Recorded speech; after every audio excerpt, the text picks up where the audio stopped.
교육대 승관이라고 합니다. 제가 발표드릴 제목은 이제 하이스프 스크리닝과 프로세스 시스템스 이 제목인데, 이 하이스프 스크리닝 기술에 있어가지고 프로세스 시스템이 어떻게 기여를 할 수 있을까 그거에 대해서 발표드리겠습니다. 그럼 하이스프 스크리닝이 뭔지 먼저 살펴봅니다. 하이스프 스크리닝 글자 그대로 이렇게 해석됩니다. 일단 그러니까 대량으로 이제 새로운 촉매나 재료를 선별해야 된다, 스크리닝해야 된다, 이런 뜻입니다. 그래서 HTS 시스템, 그 약자로 HTS 시스템이라는 것은 이제 실험 한 번으로 이제 수십이나 수백 개의 촉매 성능을 이제 규명하는 그 시스템을 말합니다. 그러게 되면 이제 이 시스템을 이용하면 결국 똑같은 시간에 이제 촉매가 수십이나 수백 개의 촉매가 동시에 이제 성능이 규명되니까 개발 시간이 단축될 거고, 코스트나 인력이 이제 적게 들겠죠. 그에 반해서 이제 기존의 실험 방식은 한 번 실험에 하나의 촉매를 규명하게 됩니다. 그러면 이제 그 반대의 케이스가 되겠죠. 그래서 그 외에 요 HTS에 관련해가지고 이제 시믹스, 이건 이제 나스닥에 상장되어 있는 회사입니다. 시믹스나 독일의 HTE, 이런 회사들은 이제 상업용 HTS 시스템을 판매하고 있습니다. 그 외에 미국이나 독일, 중국에는 대학과 기업체에서 이제 연구개발에 적극 활용하고 있습니다. 국내의 경우에 이제 카이스트하고 LG화학에서 이제 부분적으로 활용하고 있습니다. 그 HTS 시스템은 지금 현재 이제 국산화하고 갈 필요가 있는 것 같습니다. 그 왜 그러냐면은 일단 국산화 면에서는 저가가 이제 필요한데요. 왜 저가가 필요하냐면 이쪽 시스템에서 파는 이제 HTS 시스템은 한 대당 이게 수억에서 수십억 정도 합니다.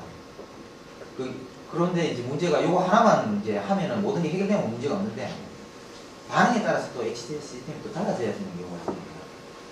그러면 결국 HTS 시스템이 다변화되어야 되고, 그럼 그때마다 수억짜리를 살 수는 없죠. 그리고 이제 성능도 이제 고성능을 요구하는 경우가 많습니다. 싱글넷 반응기 수준 이상의 정밀도를 요구하는 경우가 있고요. 그리고 이 경우에는 지금 수십 수백 개의 데이터를 뭔가 활용하기 때문에 이건 시스템 인티그레이션이 필수적입니다. 그래서 이거는 이제 그냥 보통 촉매 연구나 재료 연구, 이건 꼭 촉매만 관련된 건 아닙니다. 바이오나 이쪽도 마찬가지입니다. 이쪽에 기본적인 이제 실험 사이클이죠. 먼저 디자인을 할 겁니다. 후속 단계를 어떻게 할 건지. 그 다음에 머티리얼을 제조할 거고요. 그 다음에 반응 실험을 할 거고, 거기서 나온 데이터를 이제 모델링하고, 거기서 그 모델링에 근거를 해서 최저 조건을 찾은 다음에 이 다음 사이클 실험을 다시 디자인하는 이제 이렇게 되겠죠. 근데 HTS의 다른 점은 단지 요 부분을 대량으로 하게 됩니다. 요 부분. 제조하고 촉매 요 부분하고 대량하고, 요쪽 데이터 핸들링도 이제 필요하겠죠. 이쪽 부분은. 근데 랩 반응기, 그냥 랩 반응기에는 필요 없지만 HTS를 활용하려면 필요합니다. 시간 관계상 많은 이야기 못 하고요. 촉매 제조 부분에서 이제 이 부분만 그냥 예를 하나 드리겠습니다. 예를 들어 이제 액체 주입 로봇 이런 걸 활용하는 게 이제 촉매를 대량으로 만드는 단계입니다. 이 경우에는 이제 이런 로봇을 활용하는 거예요. 여기 로봇이고, 이 로봇 팔이고, 요게 이제 니들인데, 요게 보면은 인젝션 니들입니다. 그리고 요 리들이고, 요 리들 쪽으로 이제 촉매의 그 프리커스 액체가 이제 이쪽으로 이제 각각 다른 A, B, C, D 이런 게 이제 여기에 일정한 비율로 갖다 믹싱이 돼서 이렇게 되면은 요걸 갖다 나중에 열 처리한다든가 이런 식으로 해서 촉매가 이렇게 만들어집니다.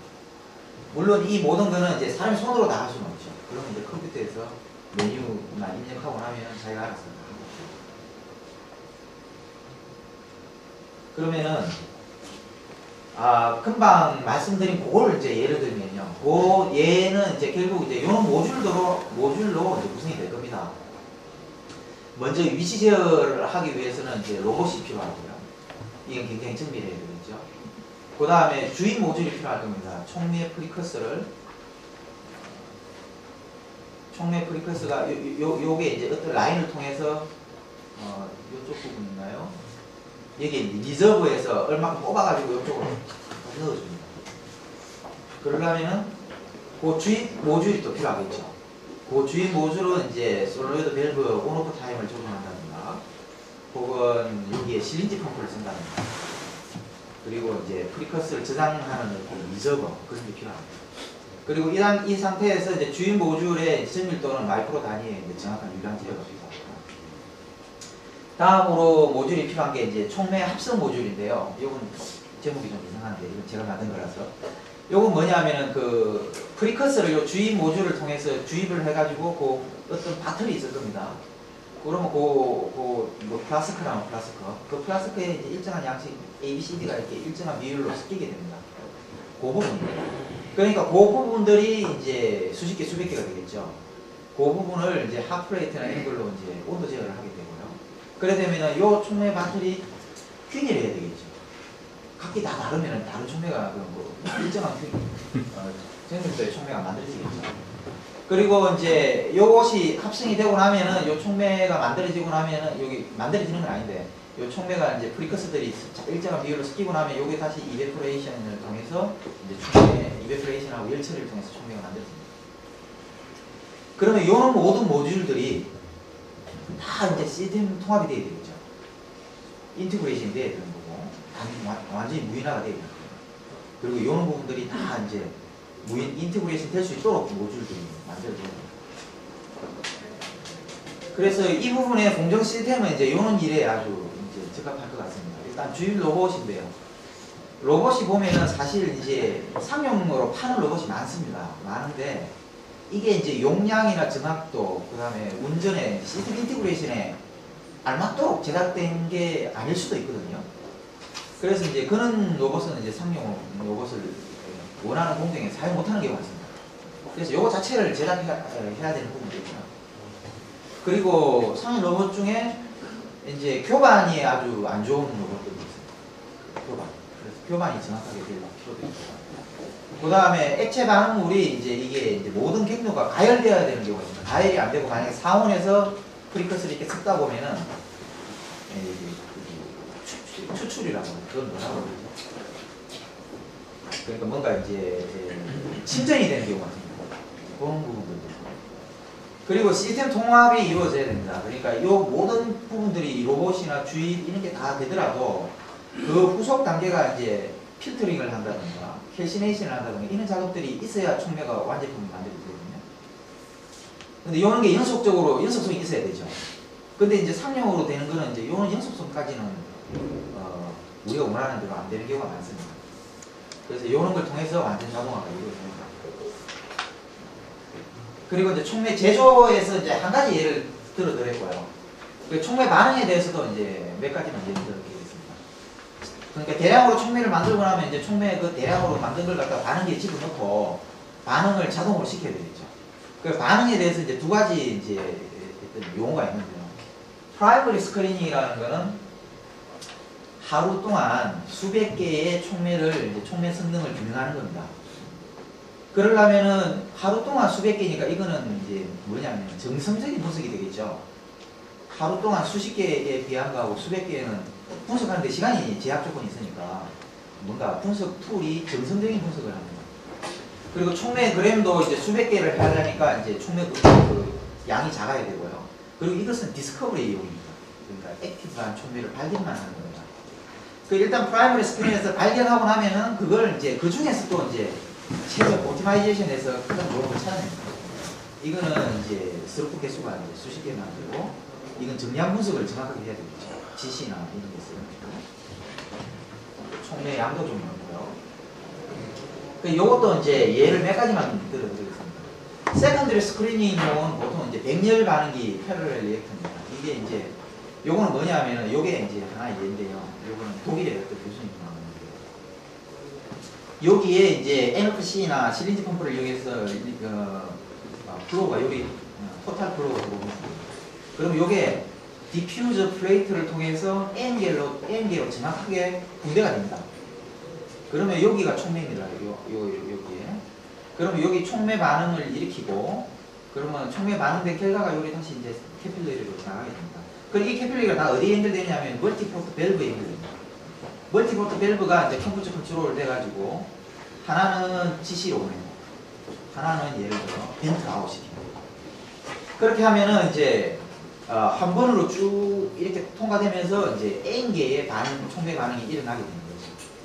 그리고 이 총매 반응 그게 요게 이제 여기 폴 요게 이제 요겁니다. 그러면 요 바깥으로 이제 히트를 감아서 요 전체에 이제 온도 제어를 하게 됩니다.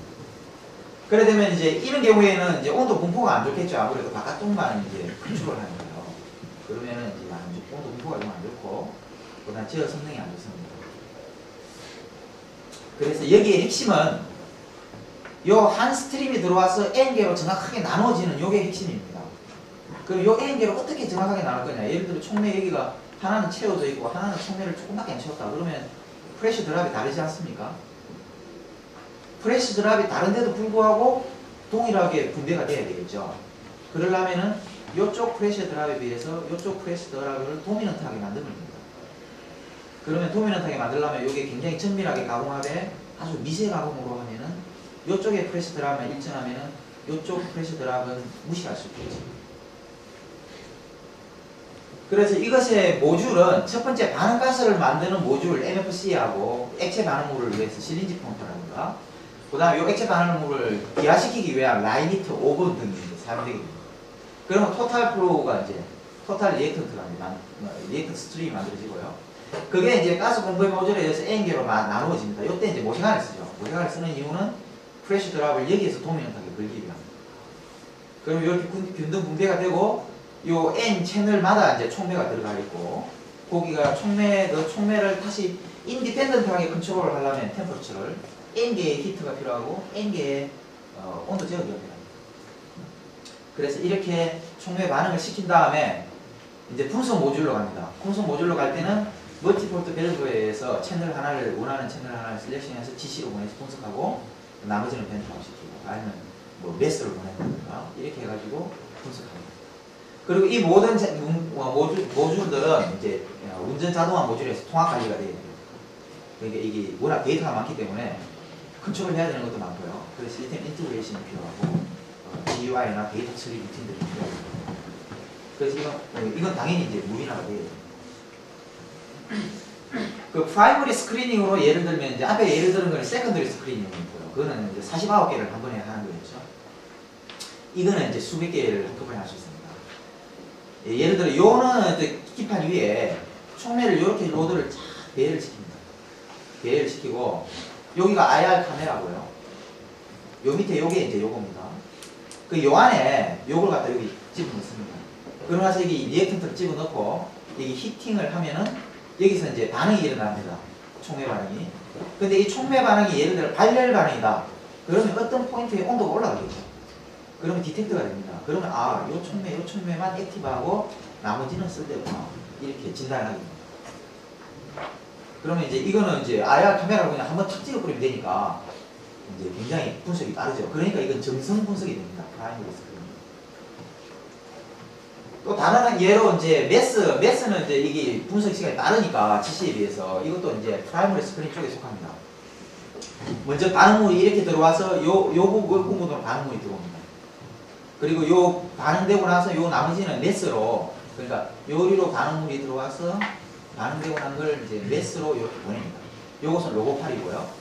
그러면 요 프로브를 갖다가 이제 여기 집어넣었다 반응시켰다, 여기 집어넣었다 반응시켰다, 반응시켰다 이렇게 해서 이제 총매 스크리닝을 하게 됩니다. 그래서 이 부분에서 공정 시스템은 이제 이런 일에 필요한 것은 이제 반응이 디자인 쪽에서 이제 뭐 유체역학이나 이런 걸 풀어야 되겠죠. 그 채널 간 유량 분배가 균일하게 되도록 그 프레셔 드랍이나 이런 걸 계산할 수 있어야 되겠죠. 그리고 이제 온도 분배가 굉장히 정밀해야 됩니다. 그러니까 온도가 예를 들어 이제 제가 일제에서 일할 때도 1도가 때로는 컨버전, 파셜 옥시데이션 컨버전 총매 같은 경우에는 한 20% 컨버전에 20% 영향을 주고 이런 굉장히 센스티브한 난도도 있기 때문에 온도 구배를 정밀하게 됩니다. 그리고 공정제어에 의해서는 이제 소형이면서도 채널이 수십 개 이렇게 되니까 다 채널 제어기를 새로 만들어야 됩니다.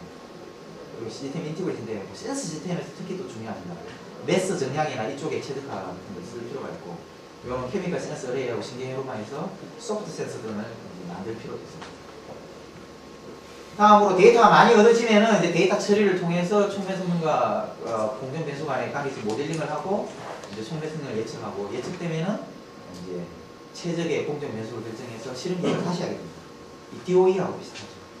이 분야에 대해서 예를 들면은 이제 요거는 HTS 분야에서 요는 신경효율만 쓴 경우도 있고요. 그 다음에 HTS 분야에 일하는 분들이 이제 지네틱 알고리즘이나 시뮬레이티드 어닐링 요런 건 이제 그쪽 분들이 만든 최적화 루틴입니다. 요런 걸 쓸 경우도 있습니다. 그래서 이 부분은 이제 결국 아무래도 이제 공정 시스템이 좀 강한 부분이 되겠습니다. 아직 이 부분에 대해서는 별로 그렇게 HTS 분야에서 연구를 하지 못하고 있습니다. 그래서 이제 외국 기업에서는 이제 요는 HTS 시스템을 구축하여서 아무래도 한 번 실험으로 수백 개의 총매 성능을 규명하고 모든 게 무인화되니까 그냥 막 한 사람이 달라붙어 여러 사람이 달라붙어 하는 거는 훨씬 효율적이겠죠. 그래서 이제 이런 걸 위해서 이제 우리가 적극적인 관심이 좀 필요하고요. 그래서 이제 공정 시스템하고 요 HTS 분야에 직접적으로 관계되는 또 연구진하고 특별한 공정 연구가 이제 필요한 것 같습니다.